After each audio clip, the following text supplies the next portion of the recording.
की जय।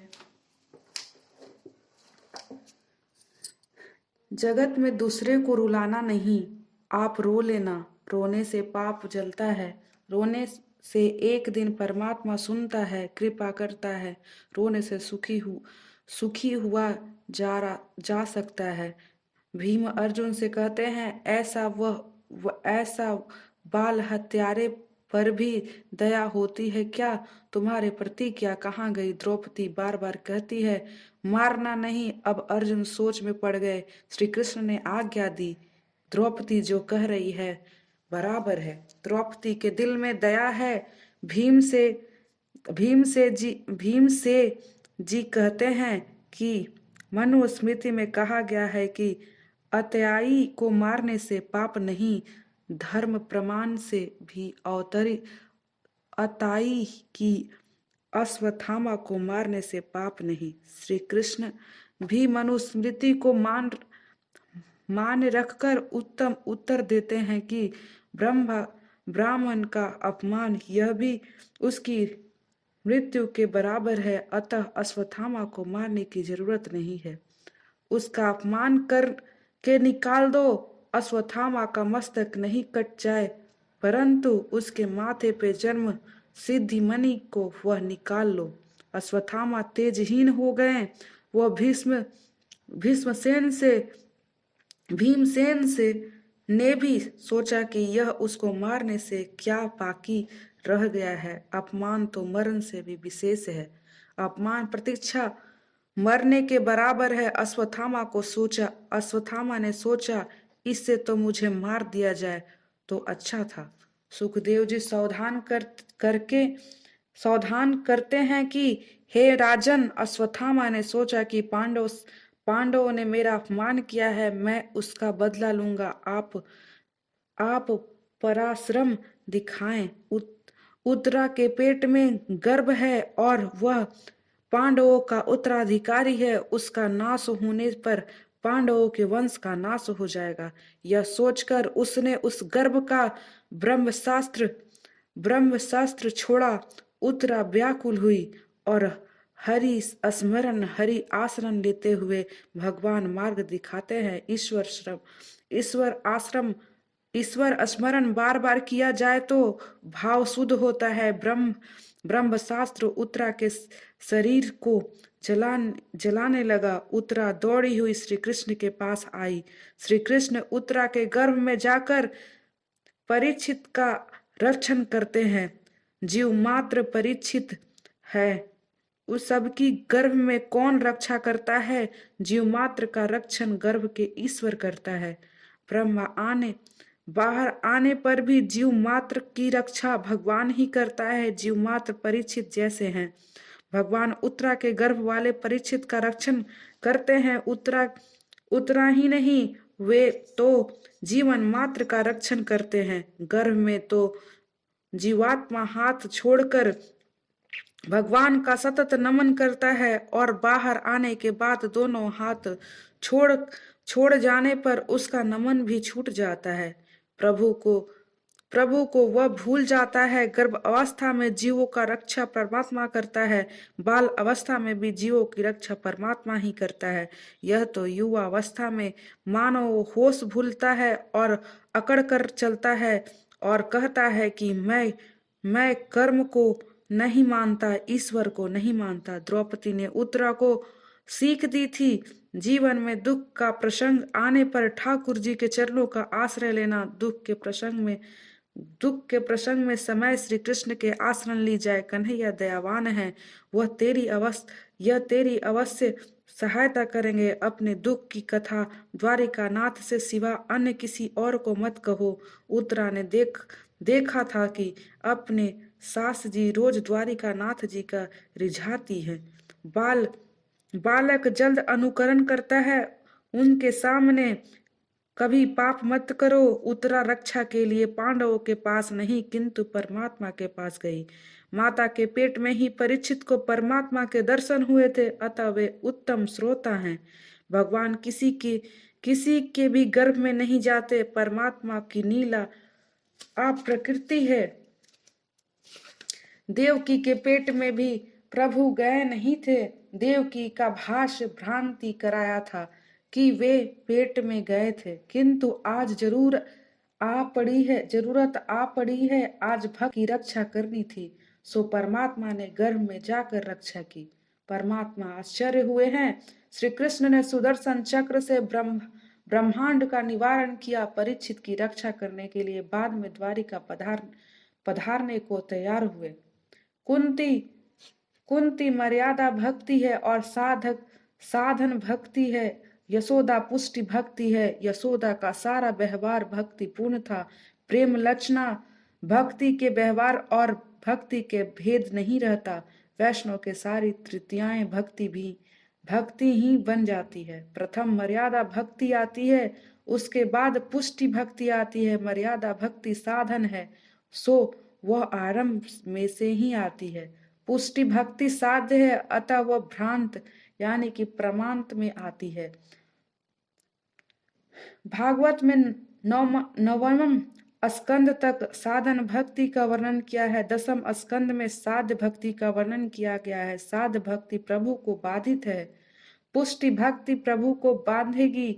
उसकी कथा भागवत के अंत में आती है। हरेक व्यवहार के भक्ति रूप बनाए सो पुष्टि भक्ति है। भक्ति मार्ग में भागवत वियोग सहन नहीं होगा। भक्ति में भगवान का विरह सहन नहीं होगा। वैष्णव वह है जो प्रभु के विरह में जलता है। द्वारिका नाथ द्वारिका जाने को तैयार हुए। कुंती के दिल भर आया। उनकी अभिलाषा थी कि वह 24 घंटे मैं श्री कृष्ण को निहारते रहूं। मेरे भी श्री कृष्ण मुझे कहीं दूर न जाए। जिस मार्ग पर भगवान का रथ जाने लगा था, वहीं कुंती आई और हाथ जोड़कर रास्ते में खड़ी हो गई। प्रभु ने दारुक सारथी से रथ रुकवाया और कुंती से कहा कि फूफी जी आज मार्ग में क्यों खड़ी हो। वे रथ से नीचे उतरे। कुंती जी ने वंदना किया। वंदना से प्रभु बंधन से आते हैं। वंदना से समय अपने सारे पापों का वंदन करो, हृदय दीन और नर्म होगा। सूत जी वर्णन करते हैं, नियम तो ऐसे ही है कि रोज भगवान कुंती जी को वंदन करते हैं, किंतु आज कुंती भगवान का वंदन कर रही है। भगवान ने कहा कि यह आप क्या कर रही हैं? मैं तो तुम्हारे भतीजा हूँ, तुम मुझे प्रणाम करो, या शोभा प्रसिद्ध नहीं है। किंतु कुंती कहती हैं कि मैं आज तक आपको अपना भतीजा मानती थी, किंतु आज समझ में आया कि आप ईश्वर है। योगी जन आपका ही ध्यान करते हैं, आप सबके पिता हैं। कुंती की भक्ति दैस मिश्रित वत्स्य भक्ति है। हनुमान जी की भक्ति दास भक्ति है। दास के आश्चर्य हनुमान जी हैं। दास प्रभाव के हृदय से दिन बनता है। उन अपने स्वामी को देखने से हिम्मत मुझसे नहीं है। मैं तो उनका दास हूँ। दाय भक्ति अधिकारी परमात्मा को प्राप्त होती है। दास भक्ति से दृष्टि चरणों में स्थित रहती होती है। बिना भाव भक्ति सिद्ध नहीं हो सकती। ईश्वर के साथ कुछ भी संबंध जुड़ना चाहिए। मर्यादा भक्ति से भाव मुख्य है। कुंती वत्सल्य भाव से कृष्ण का मुख निहारती हैं। मेरे भाई का पुत्र यही वत्सल्य भाव हुआ।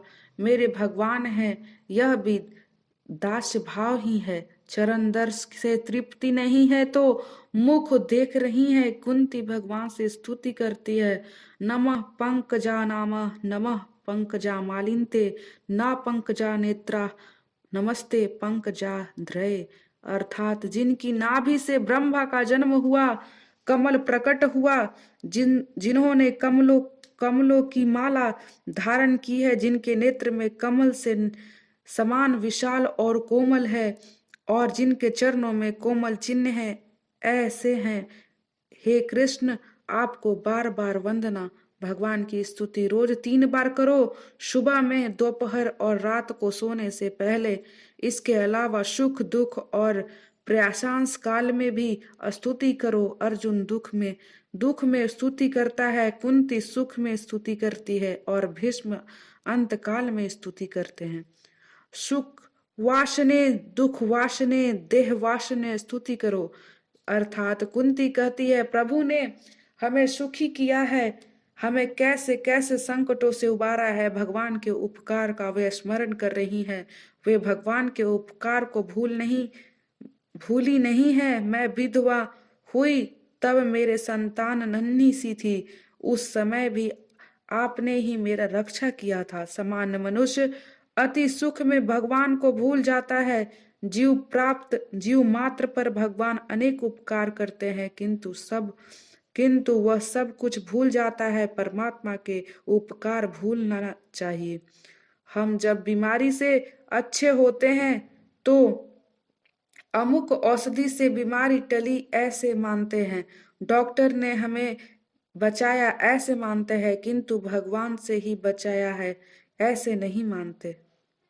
भगवान का उपकार नहीं मानते। विचार करो, डॉक्टर की दवाई और इंजेक्शन में बचाने की शक्ति कुछ भी नहीं है। कुछ भी क्या, नाना बचाने वाला तो कोई और ही है। डॉक्टर के पास जो बचाने की शक्ति होती है तो उसके घर के कभी अंतिम यात्रा नहीं निकलती। बिना जल के नदी की शोभा नहीं होती, प्राण के बिना शरीर की शोभा नहीं होती, कुमकुम के बिना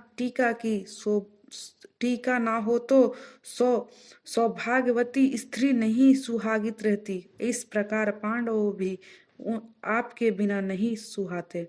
नाथ, आपसे ही हम सुखी हैं। गोपी गीत में गोपियों की भगवान के उपकार का स्मरण करते हैं। गोपियां कहती हैं, विष जला पाय व्यास्या रक्षता वश मारु तद वैदूतानदलता। अर्थात यमुना जी के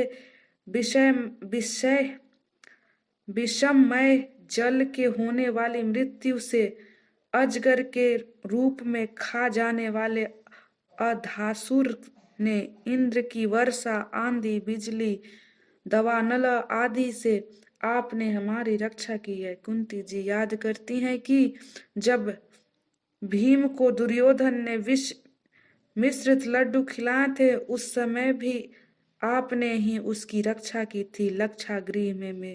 लक्षागृह से भी हमें बचाया। आपके उपकार अनंत है, उसका बदला हम भी कभी चुका नहीं सकेंगे। मेरी द्रौपदी को दुशासन सभा में खींच लाया। उस समय दुर्योधन ने कहा कि द्रौपदी अब अपनी दासी है, हमें निर्वस्त्र करो। दुशासन वस्त्र खींचने लगा, किंतु भगवान ने जिसे ढकता है उसे कौन उखाड़ सकता है। दुशासन थक गया, लोगों भी आश्चर्य में डूब गए। सब सोचने लगे, सारी बिच नारी है कि नारी बिच सारी है, सारी की ही नारी है या नारी की ही सारी है। कहने का अर्थ है, जीवन ईश्वर के कुछ भी नहीं दे सकता। जगत का सब कुछ ईश्वर का ही है। भगवान कहते हैं कि मेरा है, हाँ वही मुझे देने का क्या खड़ी बात हुई। रोज 3 बार भगवान की प्रार्थना करो, हे नाथ मैं आपका हूँ, मुझ पर आपका अनंत उपकार है। कुंती कहती हैं, आपके उपकार का बदला मैं किस तरह चुकाऊंगी। मैं आपका बार बार वंदना करती हूँ। नाथ, हमारे त्याग ना करो। आप द्वारिका जा रहे हो, किंतु एक बार वरदान मांगने की मेरी इच्छा है। वरदान देकर आप चाहे चले जाओ। कुंती सा वर कभी दुनिया में आज तक किसी ने मांगा नहीं है और ना मांगेगा भी नहीं। विपद संतुति न स्वशास्त्र तत् जग बुरे, भावे दर्शन यथास्तः पुण्य भ्रव दर्शनम।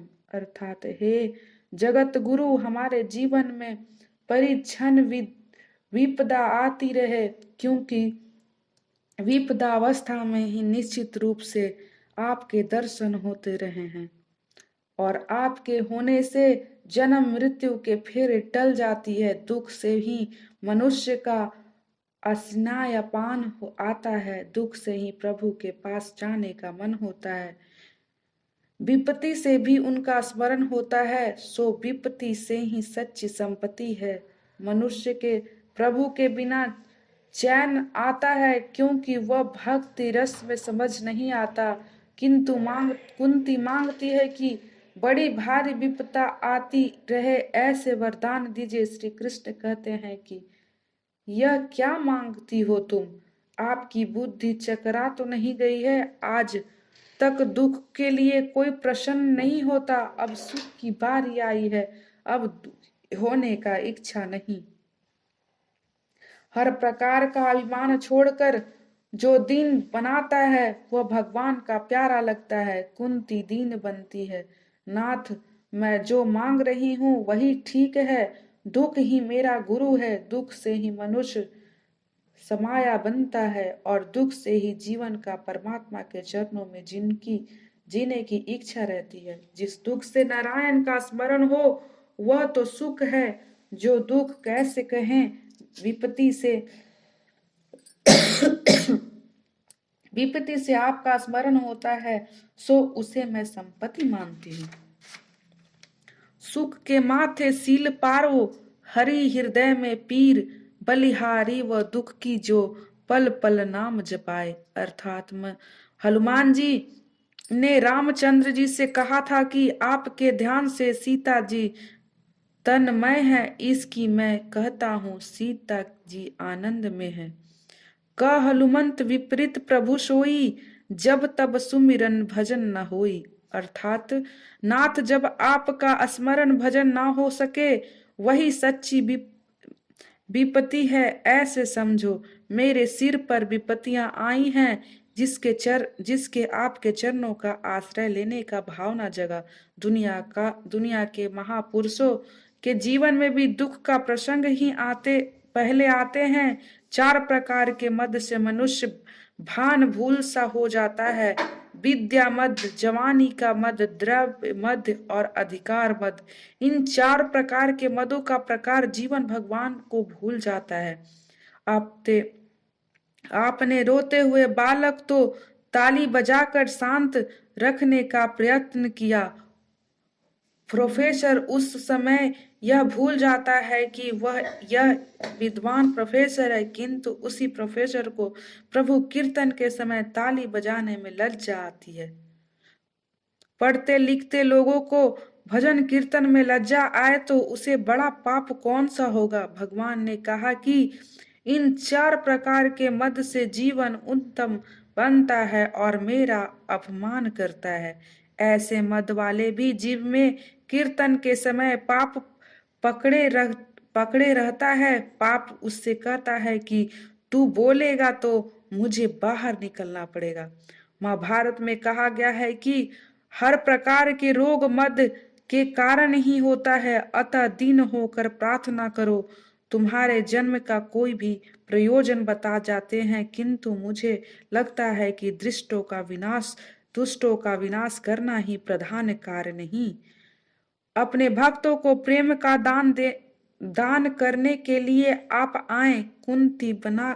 कुंती बनकर स्तुति करी। मुझे से वासुदेव जी ने कहा था कि कंस से त्रास के कारण मैं गोकुल नहीं जा सकता। तुम गोकुल में जाकर कन्हैया का दर्शन करना। जब आपका गोकुल में बाल लीला कर रहे थे, उस समय मैं आपका दर्शन के लिए आई थी। आपका बाल स्वरूप नहीं भुलाया। उस समय यशोदा ने आपको बांधा था, उसकी झांकी में आज तक भूल नहीं पाई। कल से जिससे कांपता है काल के काल श्री कृष्ण आज थर थर कांप रहे हैं। मर्यादा भक्ति पुष्टि भक्ति की इस प्रकार प्रशंसा करती है। कुंती यशोदा का प्रशंसा कर रही है। प्रेम का बंधन भगवान भी भूल नहीं सकते।